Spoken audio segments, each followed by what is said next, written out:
اب اس سورہ مبارکہ میں اس رد و قدح کا ذکر ہو رہا ہے کہ جو یہودیوں کے سکھلانے پڑھانے سے مکے کے کچھ لوگ حضور سے کر رہے تھے۔ اب تک جو گفتگو ہوئی ہے وہ خالص ان کی طرف سے تھی اور انہی کے ساتھ سارا مکالمہ تھا اور محاجہ تھا، لیکن جیسا کہ میں عرض کر چکا ہوں یہ صورتیں جو ہیں سورہ انعام اور سورہ اعراف یہ مکی دور کے آخری زمانے کی ہیں، اور ظاہر ہے کہ اس وقت تک چرچا پہنچ چکا تھا مدینہ منورہ میں بھی حضور کی رسالت اور نبوت کے دعوے کا، اور کان کھڑے ہو چکے تھے اہل کتاب کے یہود کے،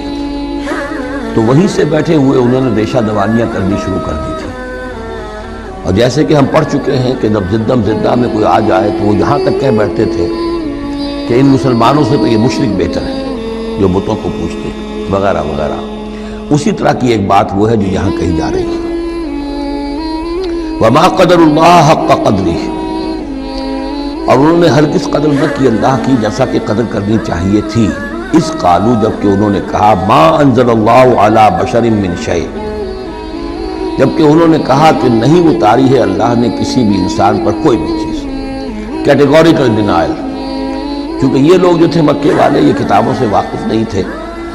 تو یہود نے سب سے پہلے جو ان سے کہا وہ یہ کہ یہ سب خیال ہے، وہم ہے، اللہ نے کبھی کوئی چیز اتاری ہی نہیں کسی پر۔ اب چونکہ یہ سوال آیا تھا ان کی طرف سے، لہذا جواب میں مشرکین مکہ سے خطاب نہیں کیا ہے بلکہ براہ راست جن کی طرف سے یہ بات آئی تھی ان سے خطاب ہے۔ قل من انزل الکتاب الذی جاء بہ موسیٰ، ان سے پوچھئے کہ پھر کس نے اتاری تھی وہ کتاب جو موسیٰ لے کر آئے تھے؟ کیا وہ من گھڑت تھی موسیٰ کی، اپنے ہاتھ سے لکھی ہوئی تھی؟ اگر اللہ نے کبھی کچھ نہیں اتارا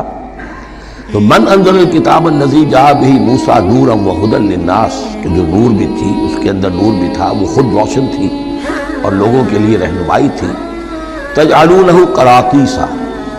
تم نے اسے ورق ورق کر دیا ہے، ٹکڑوں میں بانٹ دیا ہے، حصوں میں تقسیم کر دیا ہے۔ تبدونہا وتخفون کثیرا،